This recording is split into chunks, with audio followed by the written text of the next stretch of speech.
Bismillahirrahmanirrahim. Assalamualaikum warahmatullahi wabarakatuh.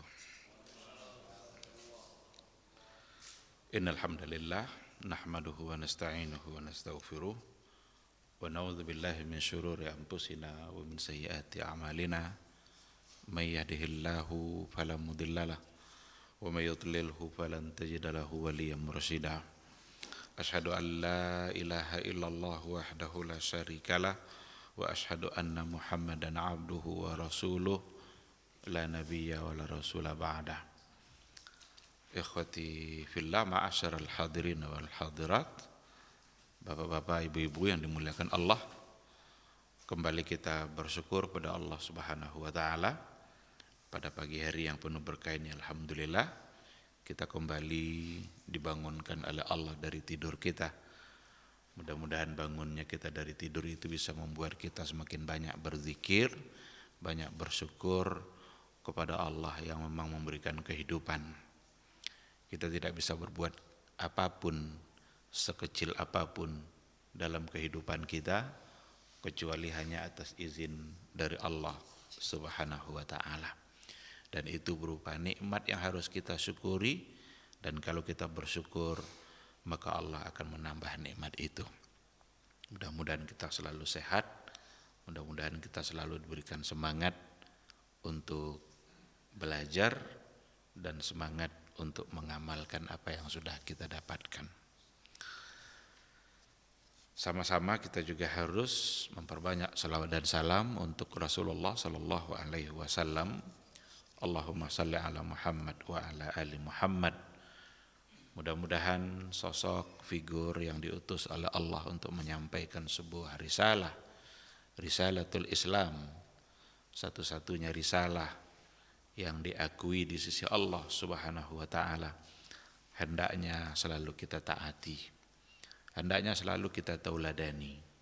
Kita mencoba untuk mengukur apapun yang kita lakukan, apapun yang kita ucapkan, kita ukur kebenarannya melalui apa yang telah disampaikan oleh Rasulullah sallallahu alaihi wasallam. Mudah-mudahan itu semua bisa membuat kita bisa mendapatkan syafaatnya di yaumul mahsyar, yauma la yanfa'u malun wala banun illa man atallaha biqalbin salim. Suatu hari kelak, dan itu pasti semua kita akan sampai pada hari itu. Tidak ada yang bisa kita andalkan, keluarga, anak, harta, jabatan, tidak lagi bisa kita andalkan. Yang paling kita andalkan saat itu adalah amal-amal baik, perbuatan-perbuatan yang diridhai oleh Allah Subhanahu wa ta'ala, kebaikan-kebaikan, amal-amal saleh yang telah pernah kita lakukan selama kita hidup di dunia. Dan perbuatan itu didasarkan oleh qalbun salim, hati yang selamat, hati yang tulus, murni, ikhlas, semata-mata hanya karena Allah Subhanahu wa ta'ala. Oleh karena itu, selagi kita hidup, selagi diberikan umur oleh Allah, perbanyaklah amal soleh itu, agar nanti kita tidak menyesal. Ikhwati fillah, ma'asyiral hadirin wal hadirat, rahimani Allah wa iyyakum. Kita akan lanjutkan kembali apa yang sudah kita sampaikan pada subuh kemarin terkait dengan makna ketika kita bersyahadat bahwa sesungguhnya Muhammad itu adalah Rasulullah. Apa makna dari syahadat anna Muhammadar Rasulullah? Ada 4, 2 sudah kita sampaikan. 2 pertama yang sudah kita sampaikan adalah ta'atuhu fima amar. Kalau kita sudah bersyahadat, bersaksi bahwa Nabi Muhammad adalah utusan Allah, berarti ta'atuhu fima amar. Kita mesti mentaatinya pada perkara-perkara yang telah Dia perintahkan.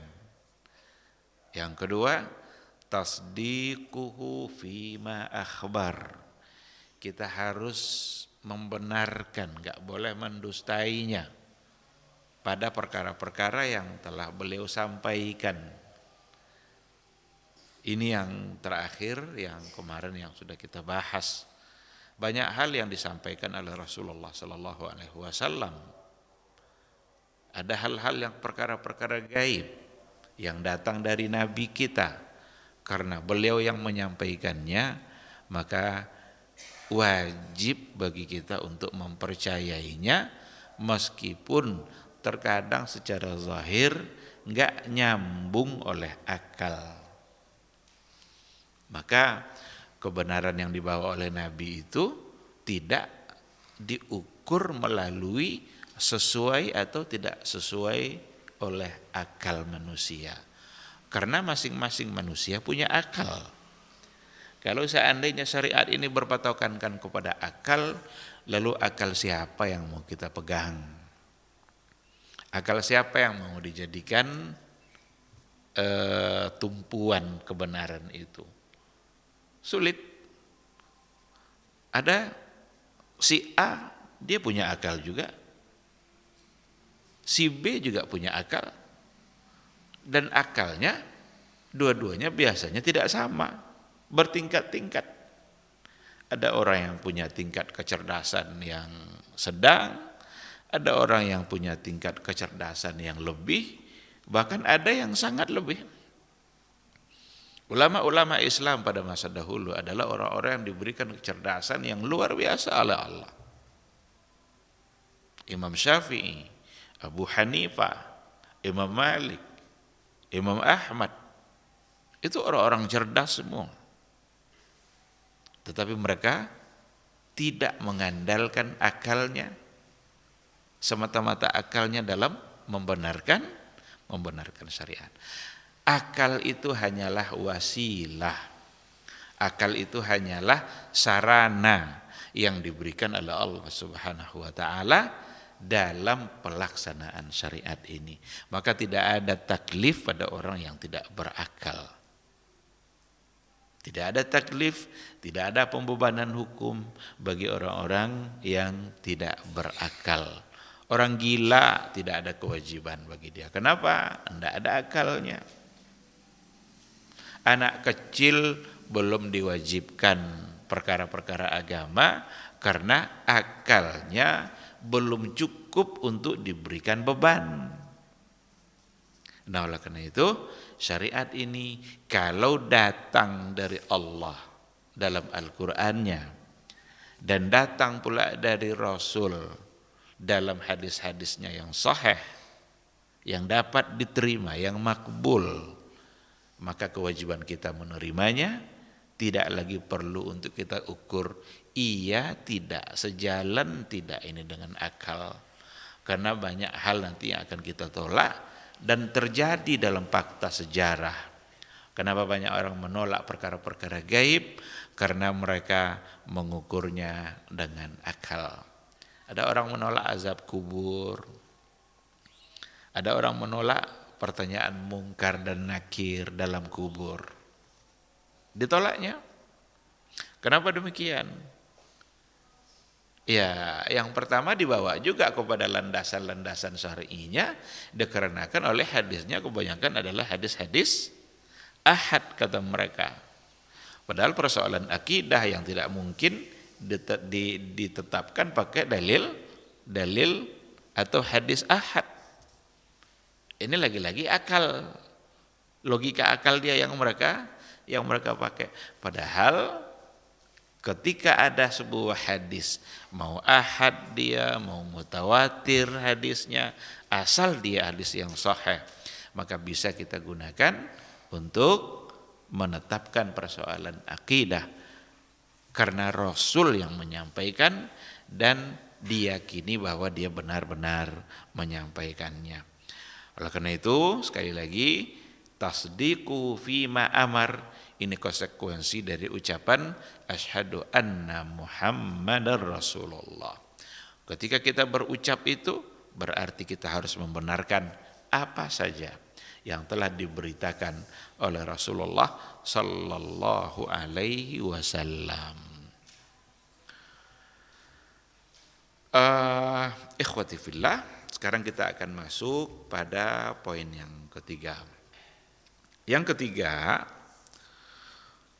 adalah ijtinabu ma naha anhu wa zajar. Ijtinab menjauhi, ma naha anhu wa zajar, apa yang telah dilarang oleh Rasul darinya, wa zajar, dan apa yang telah beliau cegah, apa yang telah beliau wanti-wanti agar kita tidak melaksanakannya. Ini konsekuensi yang ketiga. Kalau berani kita mengucapkan asyhadu anna Muhammadar Rasulullah, maka berarti kita harus berani untuk menjauhi perkara-perkara yang dilarang dan dicegah oleh Rasulullah sallallahu alaihi wasallam. Ijtanib ma nahaka anhu rasulu, jauhilah apa saja perkara-perkara yang Rasulmu telah melarang. Ketika dia yang melarang dan dia adalah Rasul kita, dan kita sudah akui dia sebagai utusan Allah. Oleh karena itu, istanib, jauhi. Apa contohnya? Nahaka an aqwalin wa af'alin wa sifatin katsira. Banyak larangan-larangan Nabi yang terkait dengan apa yang terkait dengan perkataan, aqwal, wa af'al, terkait dengan perbuatan-perbuatan, wa sifatin katsira, dan ada banyak sifat-sifat yang buruk yang dilarang oleh Rasulullah sallallahu alaihi wasallam. Wa la yanha sallallahu alaihi wasallam illa an syai'in fihi dararun wa fihi syarrun. Dan Rasul itu kalau seandainya dia melarang, tidaklah dia pernah melarang sesuatu kecuali an syai'in fihi darar, kecuali pada sesuatu itu ada dararun, ada kemudaratan, ada kerusakan, wa fihi syarrun, dan itu adalah sesuatu yang buruk, padanya ada keburukan.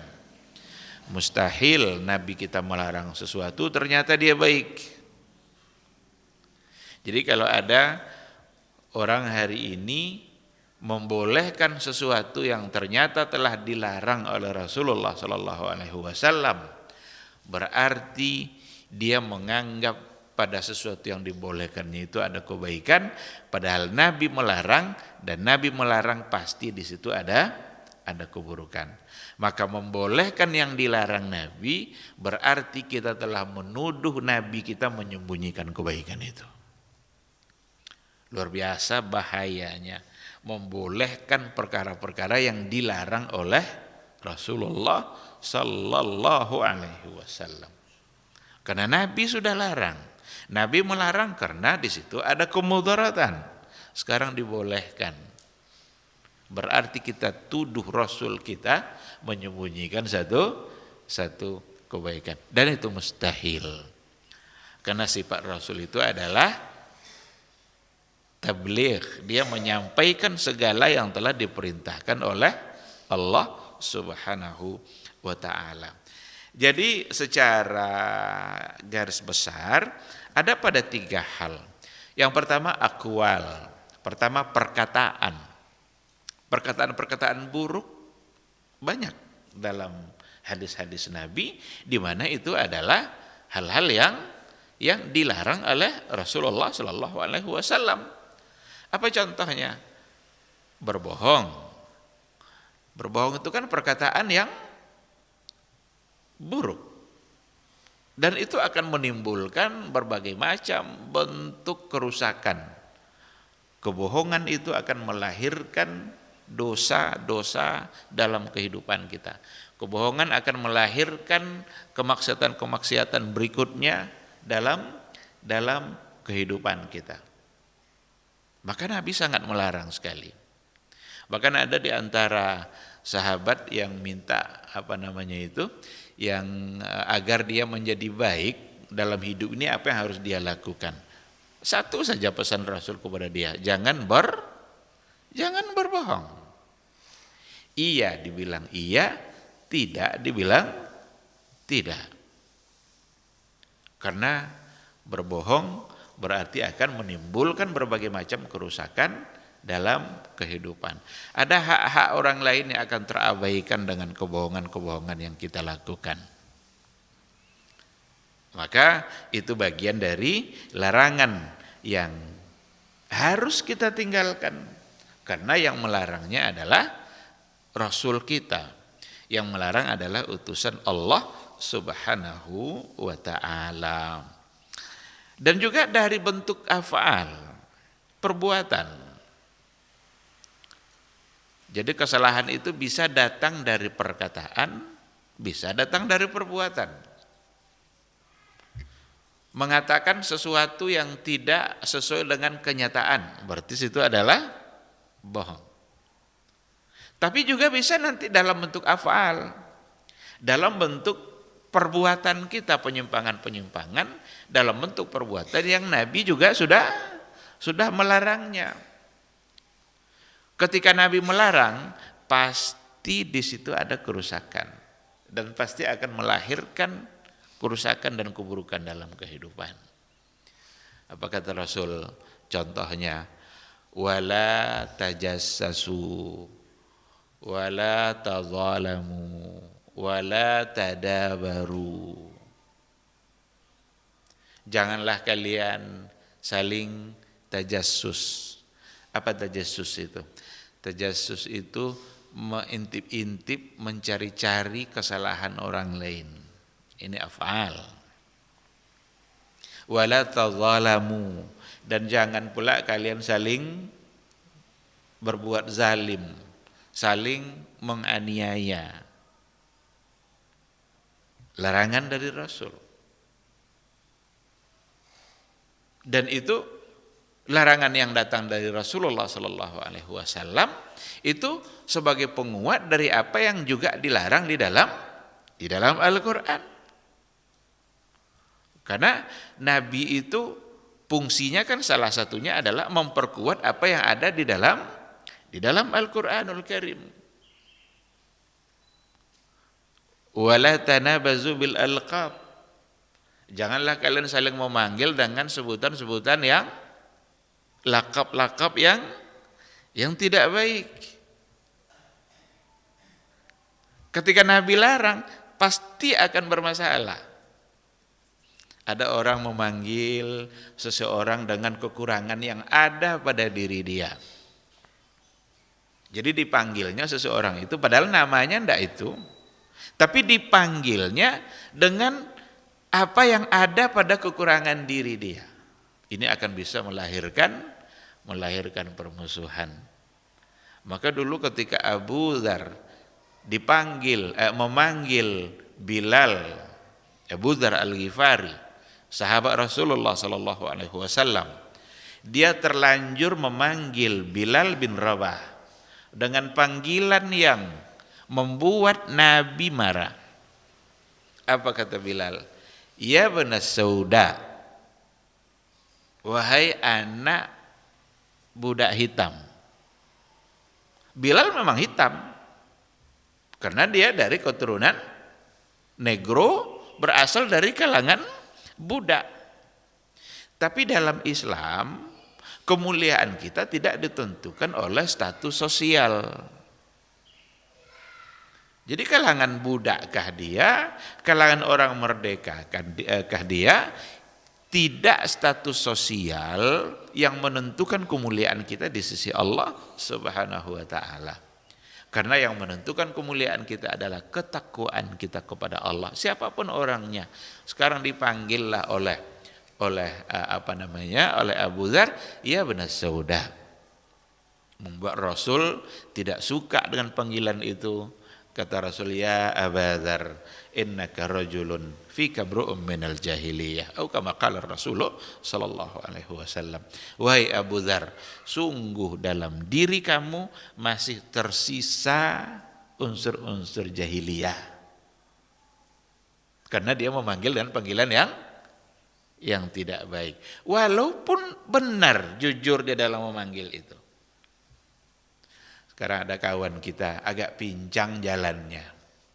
Agak pincang jalannya. Kita panggil, "Hei pincang, sini kamu." Siapa tahu hatinya di sisi Allah lebih mulia. Siapa tahu kaki pincang itu lebih dulu sampai masjid daripada orang-orang yang sehat. Siapa tahu dia terus berupaya untuk berbuat kebaikan. Sementara orang-orang yang memanggilnya dengan panggilan yang tidak baik tadi, atau panggilan yang agak menghina itu, ternyata hatinya jauh dari Allah Subhanahu wa ta'ala. Jadi dalam bentuk af'al, dalam bentuk perbuatan, dan itu tentu akan banyak contohnya. Dalam setiap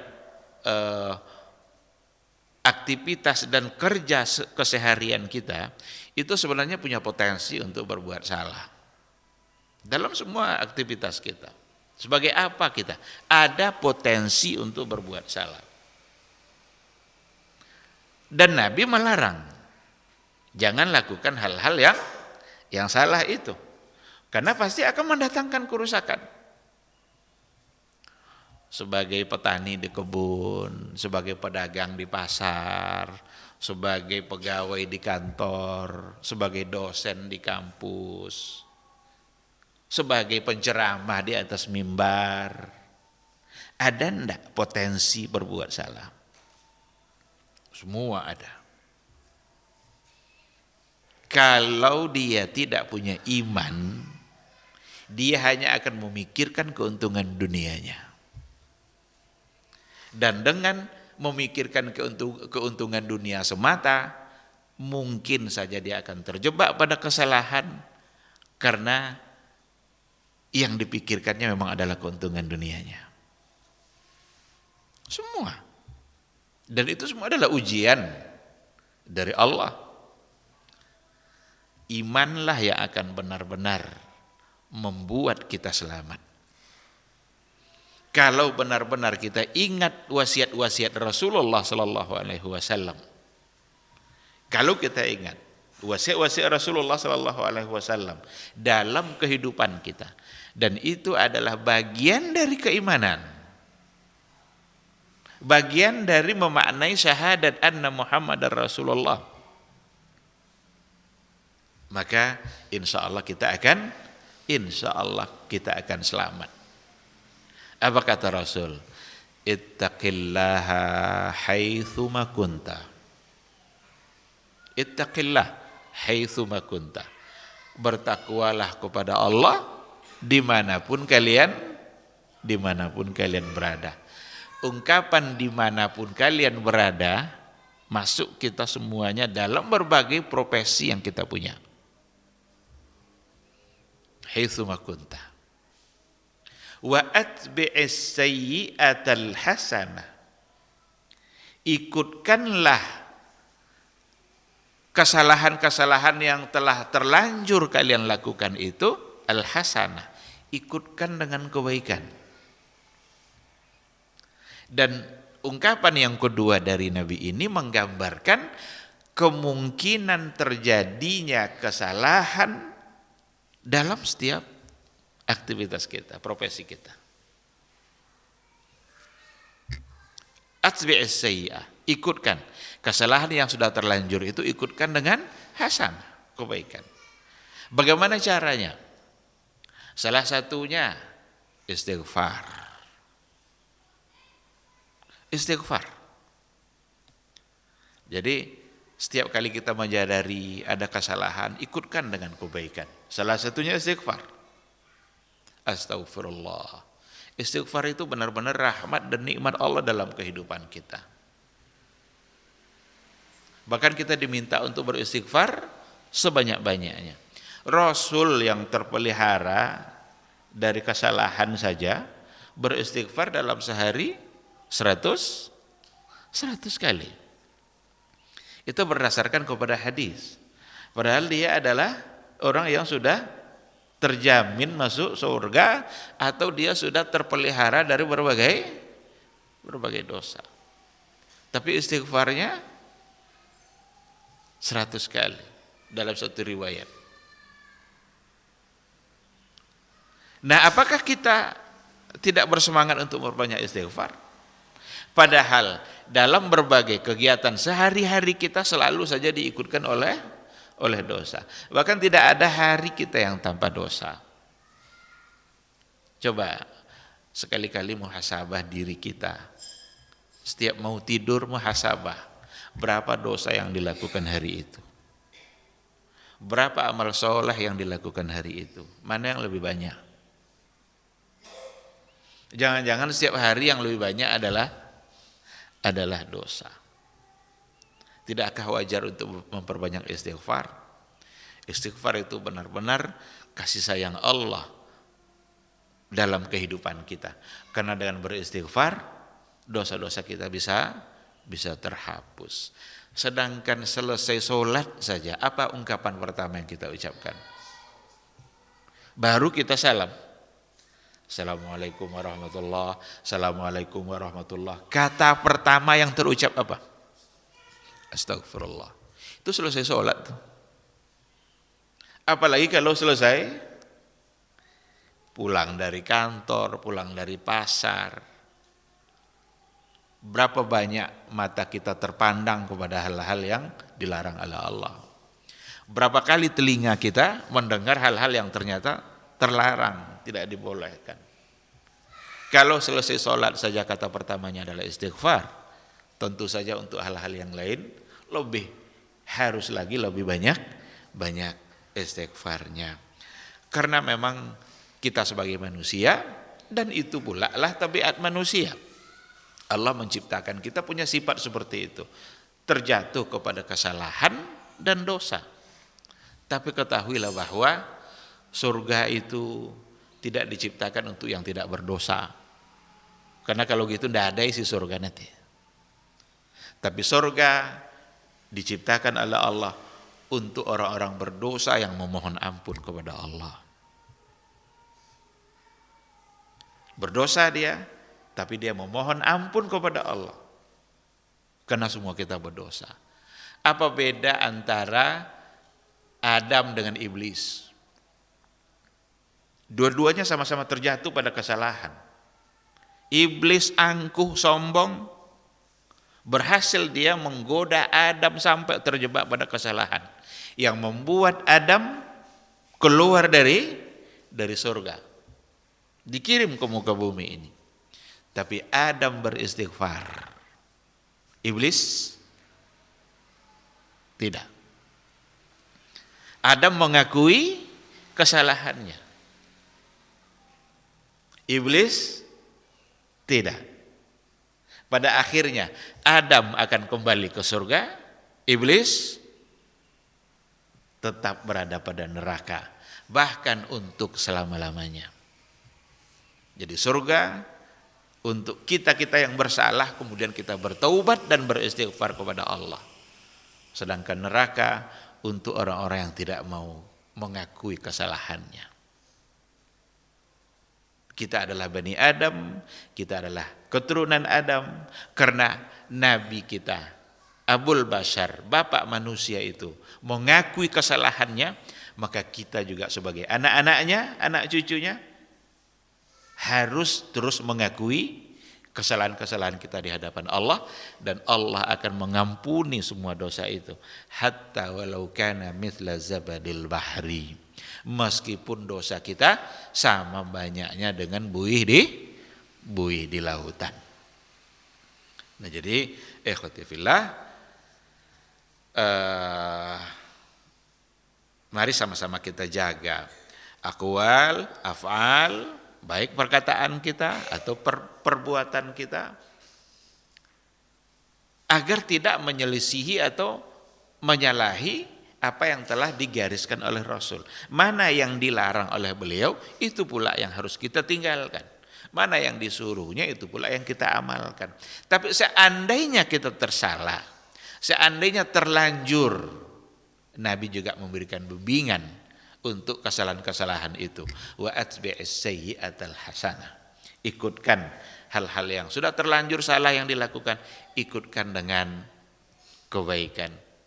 Wa khaliqin nasa bi khuluqin hasan, dan bergaullah dengan manusia dengan akhlak yang akhlak yang baik. Ini kata kunci dalam kehidupan yang diberikan oleh Rasulullah sallallahu alaihi wasallam. Juga disebutkan selain aqwal dan af'al wasifatin katsira, dan juga sifat-sifat yang banyak yang ternyata dilarang oleh Rasul. Sifat-sifat bagi pribadi kita. Sifat itu kan ada yang terpuji dan ada yang tercela. Yang terpuji jujur, lawannya bohong. Yang terpuji amanah, lawannya khianat. Amanah lawannya khianat. Jujur dan amanah. Jujur itu pada perkataan, amanah itu pada perbuatan. As-sidqu wal amanah. Kan ada itu as-sidqu wal amanah. As-sidqu itu jujur, dan itu pada aqwal. Al-amanah itu bisa diartikan jujur juga, tapi pada perbuatan. Menyampaikan amanah, dititipkan sesuatu, sampaikan. Karena bisa saja yang dititipkan itu yang sampai tidak lagi sama seperti yang dititipkan. Menitipkan apa saja harus sampaikan sesuai dengan apa yang dititipkan. Menitipkan pesan, sampaikan sesuai dengan pesan itu. Menitipkan barang, sampaikan sesuai dengan itu. Itu al-amanah. Dan itu sifat. Maka sifat itu ada yang baik yang diperintahkan, dan ada yang buruk yang ternyata itu semua dilarang oleh Rasul. Dan hal-hal seperti itu ternyata menjadi kewajiban kita semua untuk meninggalkannya jika memang terdapat larangan dari Rasulullah sallallahu alaihi wasallam. Dalam ayat Al-Qur'an dikatakan, wa ma atakumur rasulu fakhudhu wa ma nahakum anhu fantahu. Dan apa saja yang telah Allah sampaikan kepada kalian adalah dalam bentuk perintahnya, fakhudhuhu, ambil itu. Wa ma nahakum anhu fantahu, dan apa yang telah dilarangnya kalian untuk melakukannya, fantahu, maka intahu, hentikan, stop itu. Tidak boleh kita laksanakan. Ada juga dalam hadis Rasul, idza nahaitukum an syai'in fajtanibuh. Apabila aku larang kalian untuk melakukan sesuatu, maka jauhi itu. Wa idza amartukum bi amrin, tapi jika saya perintahkan kalian untuk melakukan sesuatu, fa'tu minhu mastata'tum. Fa'tu minhu mastata'tum. Kerjakan sesuai dengan kemampuan. Nah, ini dia. Jadi pada hadis ini ada yang diberikan penjelasan oleh para ulama juga. Ketika dikatakan fajtanibu, jauhi dalam perkara yang terlarang, di situ tidak disebutkan mastata'tum, sesuai dengan batas kemampuan kalian. Tapi pada perintah, idza amartukum bisyai'in, jika saya perintahkan kalian untuk melakukan sesuatu, fa'tu minhu mastata'tum, lakukan sesuai dengan batas kemampuan. Jadi ada yang muqayyad dengan kemampuan, ada yang tidak. Untuk perkara yang yang dilarang tidak ada pilihannya, tidak diberikan mastata'tumnya. Berarti yang terlarang mesti ditinggalkan. Sedangkan yang diperintahkan laksanakan sesuai dengan kemampuan. Kenapa dibedakan seperti itu? Salah satu dari penjelasan yang diberikan oleh para ulama bahwa untuk meninggalkan larangan kita tidak perlu kekuatan apapun, hanya sekedar meninggalkan saja. Tapi kalau untuk melakukan satu perbuatan itu perlu kemampuan. Dan kemampuan orang berbeda-beda. Ada yang kuat, ada yang tidak kuat. Yang kuat mungkin dia bisa mengerjakannya. Yang lemah barangkali dia tidak bisa untuk mengerjakannya. Sedangkan larangan tidak ada pilihan, mesti ditinggalkan. Sebab tidak memerlukan kemampuan dan kekuatan apapun. Ada orang kuat dilarang mabuk-mabukkan, nggak perlu kemampuan untuk meninggalkan. Ya udah tinggalkan saja. Orang lemah pun dia akan bisa untuk meninggalkan. Tapi perintah yang datang dari Nabi, sholat umpamanya, sholat harus berdiri. Bagaimana kalau dia tidak bisa berdiri? Puasa itu perintah agama. Bagaimana kalau dia tidak bisa berpuasa? Sudah tua, lansia, lanjut usia, atau dia sakit di mana dia tidak mungkin untuk berpuasa. Untuk hal-hal yang seperti itu, maka perlu ada kata mastata'tum, sesuai dengan batas kemampuan kalian. Maksimal sebisa mungkin yang kita lakukan, itulah yang harus kita lakukan. Tapi ketika nanti ada keadaan-keadaan di mana tidak bisa kita lakukan, nanti agama memberikan kemudahan. Sebab Allah Subhanahu wa taala dengan sifat kasih sayang yang dia miliki, la yukallifullahu nafsan illa usaha. Tidak membebani seseorang kecuali sesuai dengan batas kemampuannya. Yuridullahu bikumul yusra wa la yuridu bikumul usra. Yang diinginkan oleh Allah dalam kehidupan kita adalah kemudahan-kemudahan, dan Allah tidak menginginkan adanya kesulitan yang dialami. Baik, ikhwati fillah, jadi pada poin yang ketiga, ijtinab ma naha anhu wa zajar, menjauhi perkara-perkara yang memang telah dilarang oleh Rasulullah sallallahu alaihi wasallam. Yang keempat, alla yu'badallahu illa bima syara', bahwa tidak boleh Allah itu disembah kecuali dengan cara apa yang telah dia syariatkan. Dan itu sudah disampaikan oleh Rasulullah sallallahu alaihi wasallam. Kata yu'bad dari kata abada ya'budu, itu bisa diartikan menyembah atau diartikan beribadah. Karena ibadah itu adalah bentuk sembahan kita kepada Allah. Salat itu adalah ibadah, itu bentuk sembahan kita kepada Allah. Karena kita menyembah dan mentaati Allah. Kita berpuasa, itu adalah ibadah. Dan itu bentuk dari ibadah atau sembahan kita, ketaatan kita kepada Allah Subhanahu wa taala. Itulah sebabnya semua ibadah harus diberikan atau dilaksanakan hanya karena Allah Subhanahu wa taala. Dan ibadah-ibadah yang kita lakukan itu hanyalah ibadah-ibadah yang memang telah disyariatkan oleh Allah dan oleh Rasulullah sallallahu alaihi wasallam. Maka muqayyad di situ. Al-ibadat itu bima syara'ahu Allahu li rasulihi fala ta'ti bi ibadatin lam yasra'ha rasul.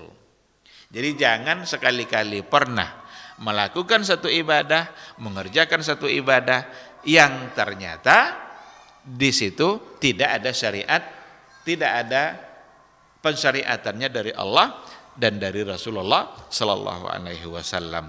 Percuma nanti kita melakukannya.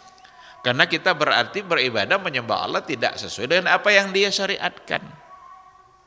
Atau kita robah-robah cara yang telah diajarkan oleh Rasul dalam menyembah Allah. Maka itu akan membuat kita menjadi tersalah. Wa in kana qasduka hasanan. Jadi ada satu ibadah tidak pernah disyariatkan, dibuat-buat agar dia bisa mendekatkan dirinya kepada Allah, kan tujuannya baik tuh. Ketika sesuatu itu tidak pernah disyariatkan, wa in kana qasduka hasanan, meskipun maksud kamu adalah baik, tapi tetap tidak diterima. Wa in kunta turidul ajra, jika yang kamu inginkan adalah al-ajr, pahala dari Allah, lakin hadza amalun batil, tetapi yang dilakukan itu adalah amalun batil, amal yang salah, itu satu kebatilan. Maka niat yang baik saja atau karena dugaan bahwa itu adalah perbuatan baik saja, itu tidaklah cukup di dalam beribadah, tidak cukup. Niat yang baik saja dalam ibadah tidak cukup. Karena syarat diterimanya ibadah itu ada dua. Yang pertama sekali adalah al-ikhlas. Itu niat memang. Tapi tak cukup sampai di situ saja. Ada syarat yang kedua. Apa itu? Al-ittiba atau mutaba'atur rasul. Mengikuti cara atau ketentuan-ketentuan yang telah diajarkan oleh Rasulullah sallallahu alaihi wasallam. Merubah ketentuan itu berarti rusak satu syaratnya. Atau melakukan sesuatu yang ternyata di situ tidak ada syariatnya dari Nabi kita, tidak pernah disampaikan oleh Rasul kita. Walaupun ikhlas, walaupun niat kita baik, walaupun kita menilai itu kan baik. Sekali lagi, bahasa itu kan baik tidak cukup. Ini dalam persoalan ibadah, dalam persoalan mendekatkan diri kita kepada Allah. Karena ibadah itu tujuannya bagaimana diri kita bisa dekat kepada Allah Subhanahu wa ta'ala. Dan itu tidak bisa kecuali dengan sesuatu yang telah diajarkan oleh Rasul, dan Rasul sudah sempurna untuk menyampaikannya. Nah, ini pada poin yang keempat. Wa alla yu'badallah illa bima syara. Dan agar kita tidak beribadah menyembah Allah kecuali dengan apa saja yang telah disyariatkan oleh Allah dan telah disampaikan oleh Rasulullah sallallahu alaihi wasallam. An-niyatu la takfi bal la budda minal ittiba. Niat baik saja tidak cukup, akan tetapi perlu minal ittiba. La budda minal ittiba. Mesti mengikuti Rasulullah sallallahu alaihi wasallam. Ikhwati fillah, inilah 4 poin yang berkaitan dengan makna dari syahadat kita pada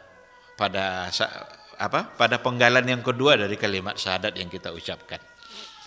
Kalau benar-benar kita bersaksi bahwa Nabi Muhammad itu adalah utusan Allah, maka 4 poin tadi harus kita pahami baik-baik, harus kita yakini dan harus kita amalkan. Nah, ini mungkin yang bisa kita sampaikan. Ada kesimpulan yang menarik sebagai penutup kajian kita pada pagi hari ini. Kalau seandainya asyhadu alla ilaha illallah itu intinya ada pada bara'atum minasyirik, berlepas diri dari syirik. Kalau sudah kita ucapkan la ilaha illallah, maka kita murni mentauhidkan Allah dan berlepas diri dari semua bentuk kesyirikan. Tak akan pernah ketemu antara tauhid dengan syirik. Dia adalah sebagai orang yang tauhidnya benar, tapi pada saat yang sama dia syirik, enggak mungkin. Selagi dia melakukan syirik, berarti tauhidnya belum benar. Itu untuk la ilaha illallah, bara'atu minasyirki. Kalau untuk Muhammadur Rasulullah, bentuk konsekuensinya, bara'ahnya dari apa? Yang pertama, bara'atu minal ghulu. Kita berlepas diri dari perbuatan-perbuatan ghulu terhadap Rasul. Apa ghulu itu? Ghulu itu berlebih-lebihan. Berlebih-lebihan dalam menempatkan Rasulullah sallallahu alaihi wasallam.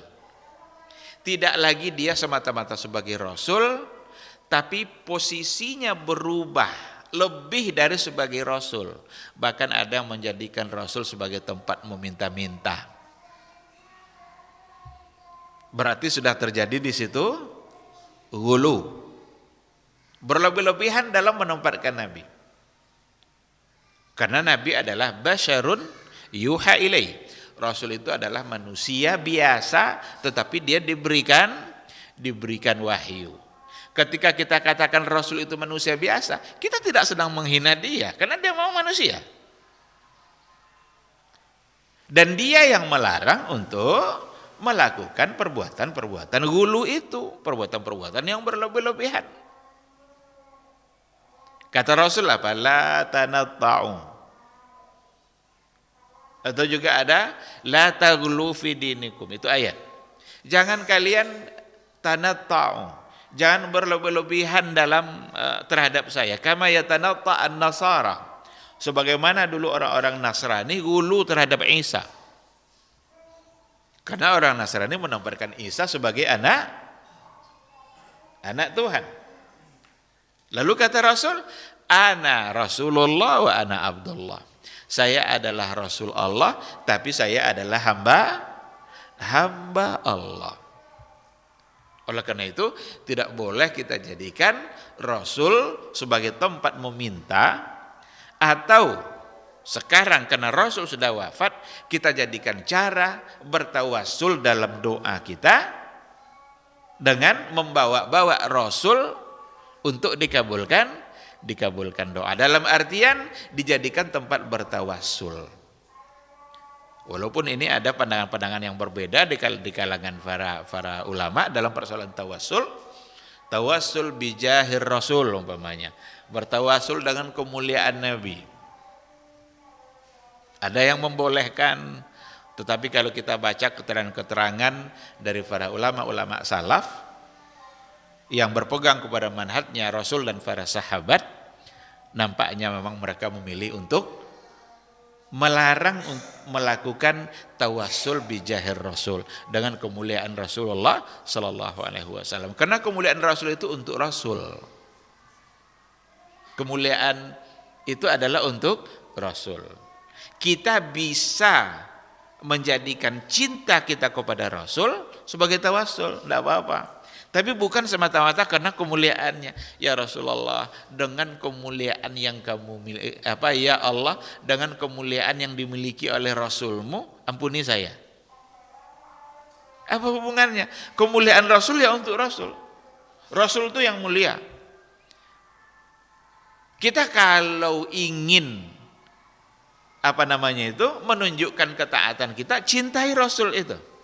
Lalu boleh kita katakan, ya Allah, dengan cinta saya kepada Rasulmu, ampuni saya. Itu boleh. Karena kita mencintai Rasul, itu adalah perbuatan baik. Itu adalah amal saleh. Jadi tidak semata-mata mengandalkan kemuliaan pribadi yang ada pada Rasul, yang sebenarnya memang adalah untuk Rasul. Kan itu tuh, fikrah tawassul tuh datang kebanyakan dari orang-orang sufi sebenarnya.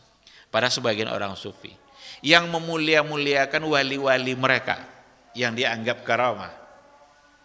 Lalu membuat mereka tidak pede untuk langsung berdoa kepada Allah kecuali membawa-bawa nama wali-walinya itu. Karena dianggapnya para aulia itu orang-orang yang mulia yang pantas untuk menyampaikan doanya kepada Allah. Padahal orang-orang dianggap mulia itu sudah meninggal semua. Kalau dia masih hidup, datang kita minta didoakannya, boleh. Ada kiai ulama besar masih hidup dia, datang kita ke dia, minta agar dia mendoakan kita, itu boleh. Itu tawassul dengan orang yang masih hidup. Karena dia masih hidup. Kalau masih hidup bisa kita berkomunikasi.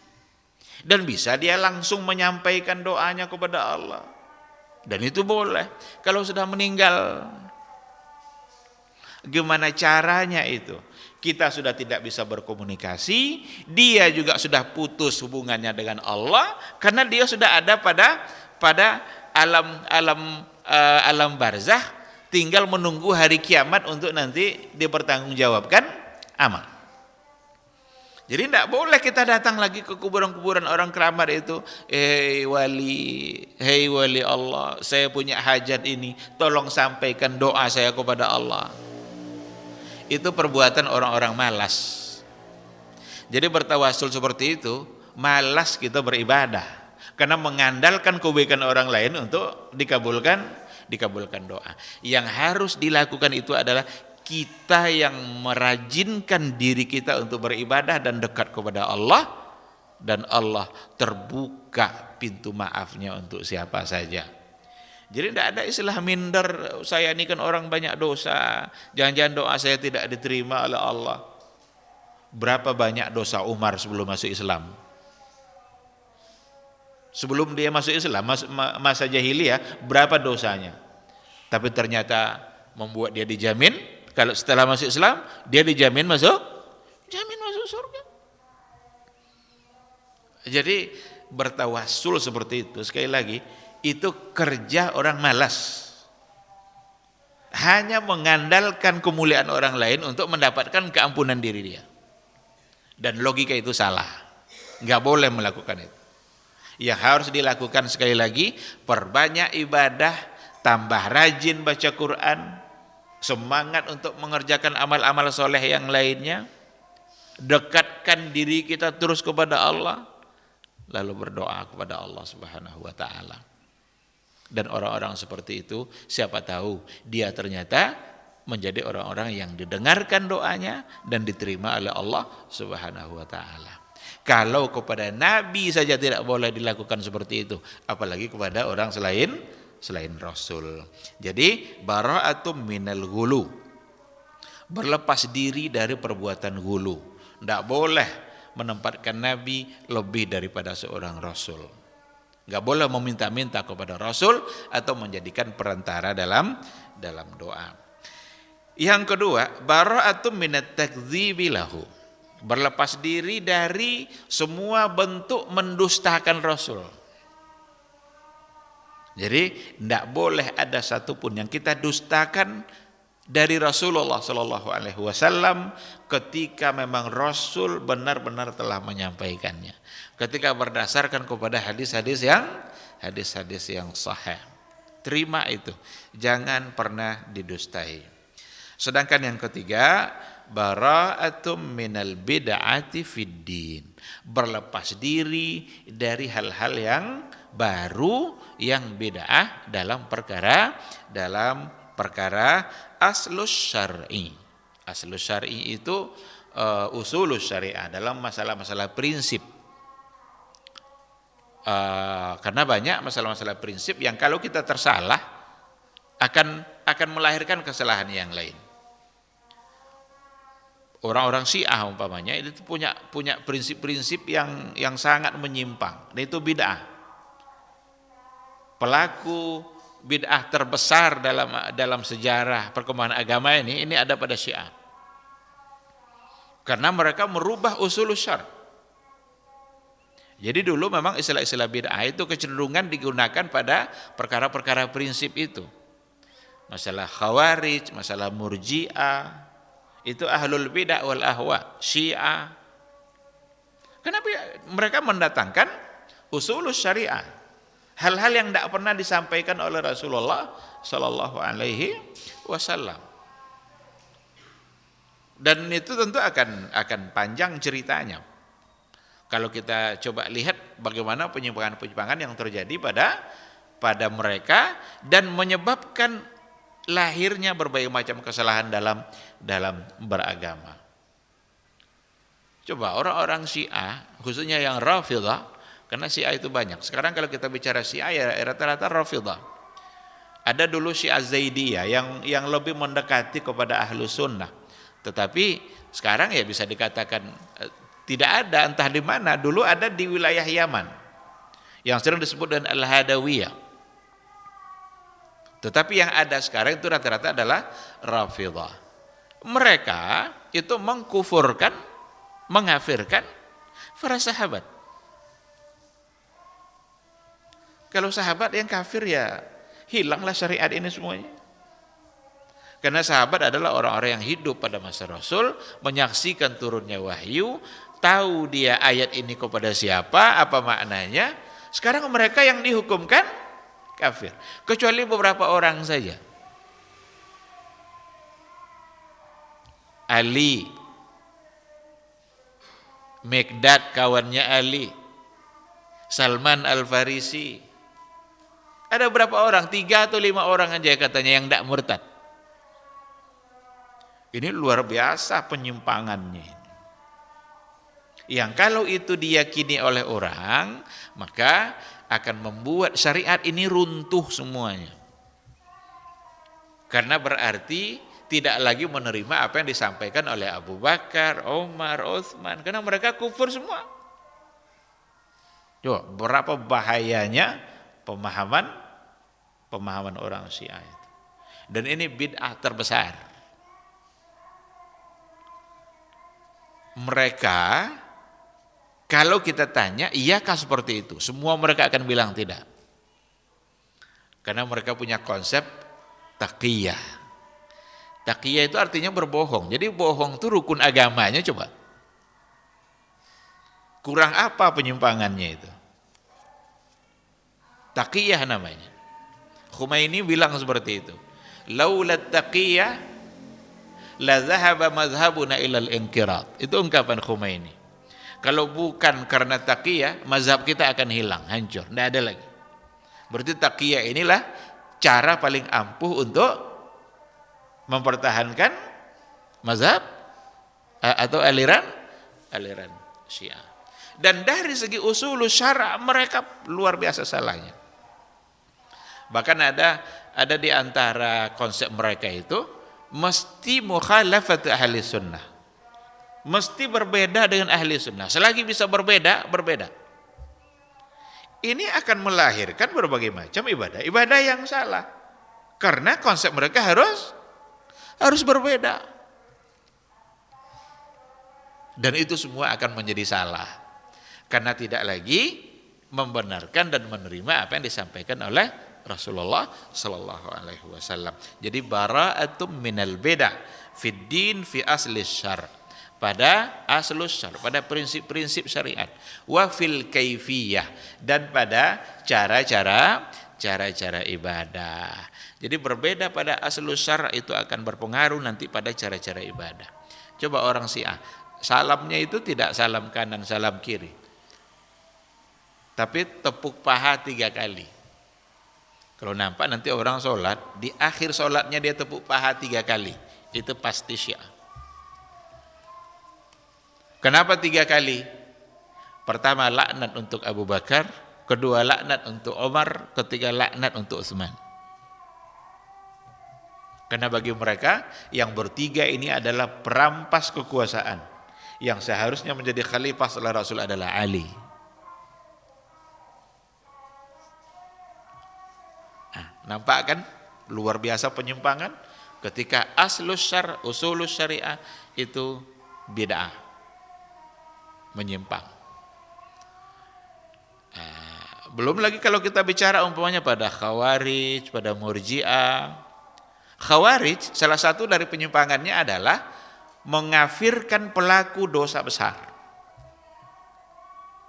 Padahal dalam keyakinan Ahlus Sunnah, dia pelaku dosa besar, dia tetap muslim, tetapi fasik. Karena dia fasik. Kenapa dihukumkan fasik? Karena dia melakukan perbuatan yang salah. Nabi melarangnya. Tapi dia tetap disebut sebagai muslim. Karena dia masih mengucapkan la ilaha illallah. Tapi oleh orang Khawarij, enggak. Pelaku dosa besar itu adalah kafir.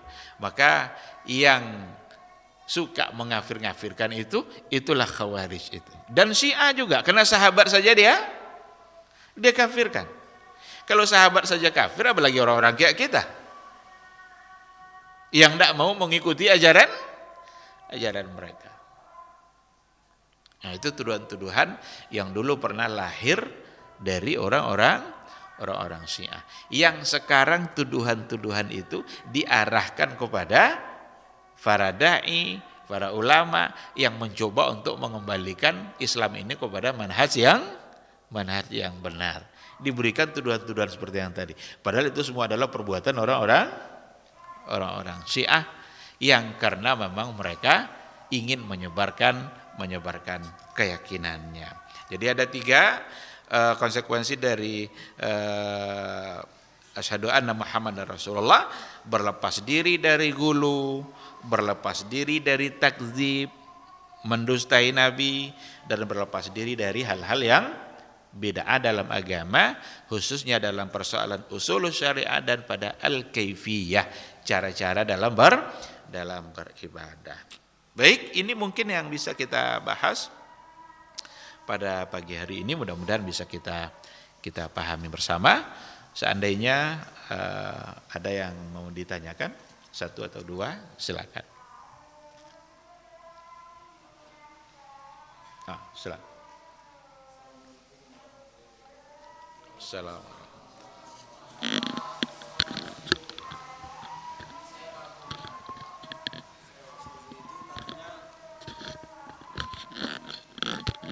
Masalah sholat suruh itu boleh dikerjakan macam sholat duha. Setahu saya sholat duha itu kan biasa tiap hari, kita boleh dikerjakan tiap hari. Kalau sholat suruh ini setelah dengar ceramah baru kita kerjakan sholat suruh itu. Cuman menurut apakah memang sama dengan sholat duha gitu, Pak? Iya, sholat isyraq dinamakan oleh para ulama sholat isyraq. Penamaan nama sholat itu tidak langsung datang dari Nabi. Istilah sholat isyraq itu cuma disimpulkan oleh para ulama melalui sebuah hadis. Hadisnya artinya kira-kira begini: barang siapa yang mengerjakan sholat subuh berjamaah, kemudian dia duduk di tempat sholatnya berzikir, dia berzikir tidak pergi sampai nanti matahari terbit. Ini yang isyraq tadi itu, sampai matahari terbit. Dan setelah itu dia sholat dua rakaat, maka ia akan mendapatkan pahala apa? Haji. Tamatan tam. Sempurna. Jadi tadi kita sholat subuh, lalu berada kita di tempat kita sholat, kemudian sampai terbit matahari, lalu sholat 2 rakaat. Maka isyraq itu di awal waktu duha. Kalau duha, yang namanya duha itu panjang waktunya, tidak lagi disebut isyraq karena tidak persis ketika matahari terbit. Dan tidak juga boleh pas terbit itu, harus agak ditambah sedikit. Karena ada yang waktu-waktu terlarang, pas ketika terbit, pada saat terbenam, dan pada saat di siang di pertengahan sebelum zawal. Jadi tidak pula pas nanti ketika dia terbit, tunggu agak 10 menit, 5 menit atau 10 menit. Yang penting tidak lagi persis pada saat dia terbit. Itu yang disebut dengan isyraq. Dan isyraq itu adalah melaksanakan sholat yang di awal waktu duha. Diistilahkanlah dengan sholat isyraq itu. Nah, sedangkan untuk duha itu ketika matahari sudah terasa sedikit agak mulai memanas. Sekarang kan belum nih. Kalau dalam hadis itu dikatakan, saya lupa bahasanya, tapi kira-kira maknanya itu kira-kira anak onta sudah mulai merasakan panas. Ya, berarti tidak pada awal. Jadi berbeda antara keduanya. Isyraq itu dilaksanakan di awal waktu duha, sedangkan untuk duha itu panjang, bahkan menjelang jam 11 pun itu masih dibolehkan. Wallahu subhanahu wa ta'ala a'lam.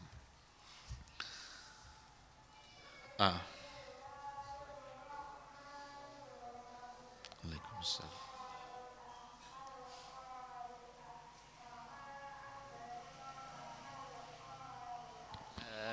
Saya ingin menanyakan mengenai istighfar, Ustaz. Apakah diperbolehkan bagi kita beristighfar dalam keadaan marah Misalnya seperti contohnya ibu-ibu sedang mencubit anaknya, tapi pada saat bersamaan dia beristighfar. Apakah diperbolehkan seperti itu, Ustaz? Saat marah itulah harus beristighfar. Dia kalau seandainya ndak ingat kita kepada Allah, mungkin akan semakin marah kita. Atau maksudnya seperti apa? Saat bersamaan mencubit astagfirullah astagfirullah astagfirullah, itu salah guna itu. Astagfirullah gini, astagfirullah astagfirullah astagfirullah.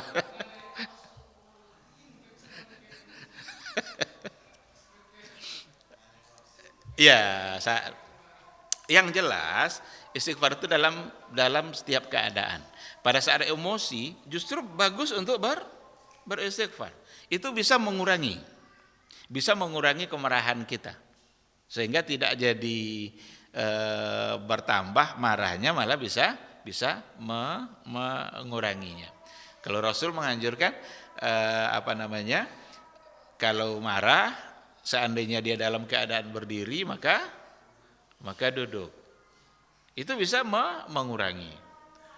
Kalau berdiri dia marah, seharusnya dia main kaki, sekarang duduk dia kan, enggak jadi nendang dia kan, karena dia sudah duduk. Atau bawa beruduk.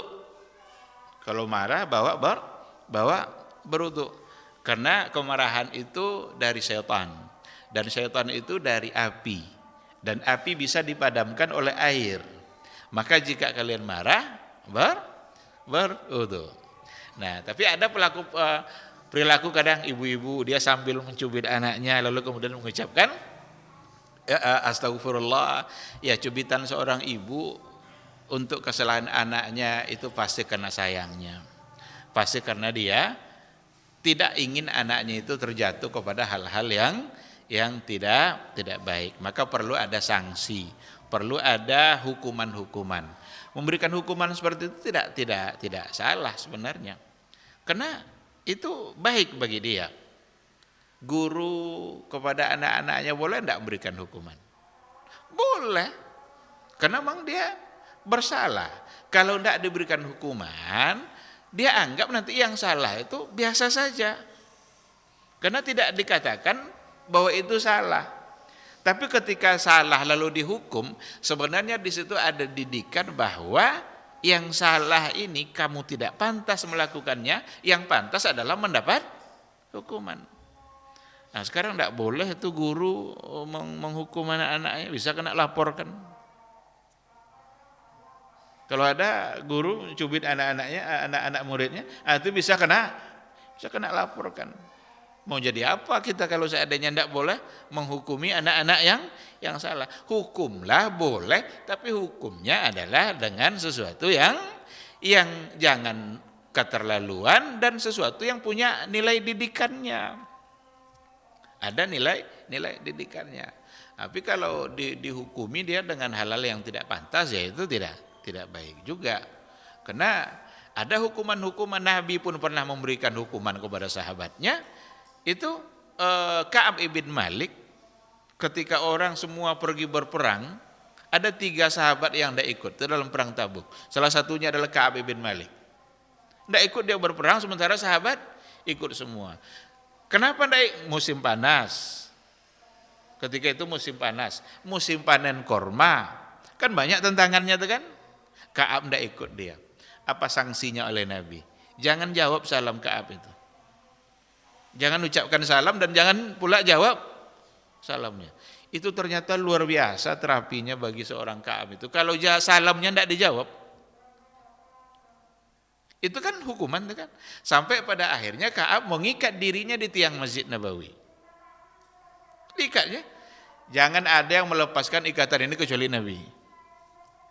Kalau Nabi yang sudah melepaskan, berarti Nabi sudah memaafkan. Nah, berarti memberikan sanksi terhadap kesalahan itu sebenarnya syar'i. Tetapi sanksinya itu yang harus diperhatikan, harus mendatangkan kebaikan setelah itu. Kalau sanksi tidak mendatangkan kebaikan, ya buat apa? Itu yang diajarkan oleh agama. Nah, maka ketika dicubit anak itu oleh orang tua sambil mengucapkan Astaghfirullahalazim. Ya, barangkali cubitannya adalah cubitan kasih sayang dan sekaligus mengajar anak itu agar beristighfar kepada Allah Subhanahu wa taala. Maka insya Allah tidak mengapa. Wallahu a'lam. Baik, masih ada.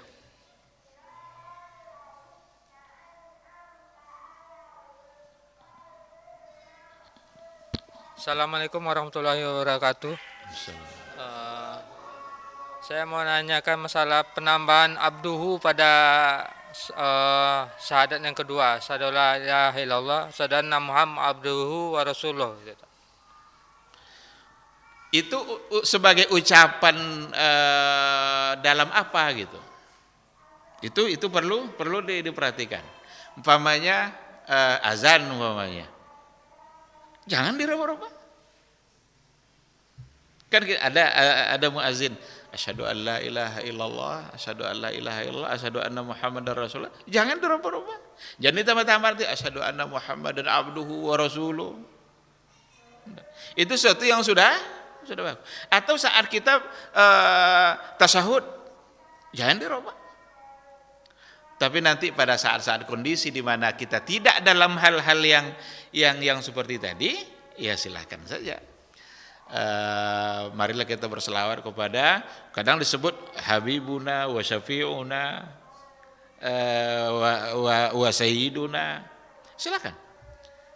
Karena tidak dalam itu konteks yang terikat. Jadi ada pada saat-saat kita terikat dengan sesuatu tidak boleh kita robah.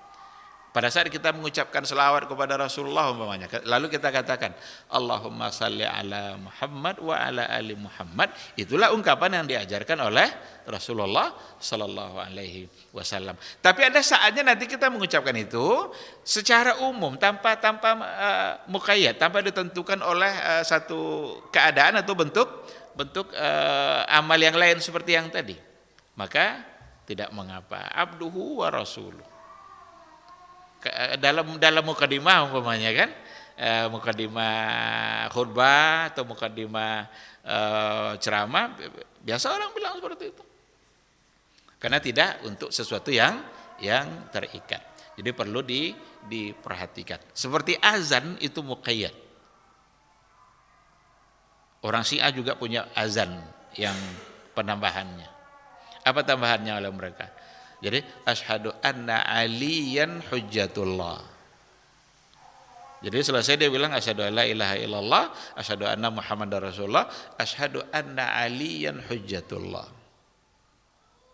Berarti dia merubah sesuatu yang sudah ditetapkan oleh Rasulullah sallallahu alaihi wasallam. Jadi seperti itu, wallahu subhanahu wa taala a'lam.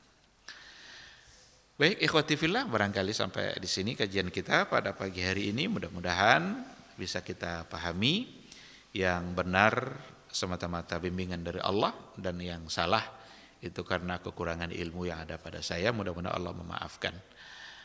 Amin amin ya rabbal alamin. Subhanakallahumma bihamdika asyhadu an la ilaha illa anta astaghfiruka wa atubu ilaik. Wassalamualaikum warahmatullahi wabarakatuh.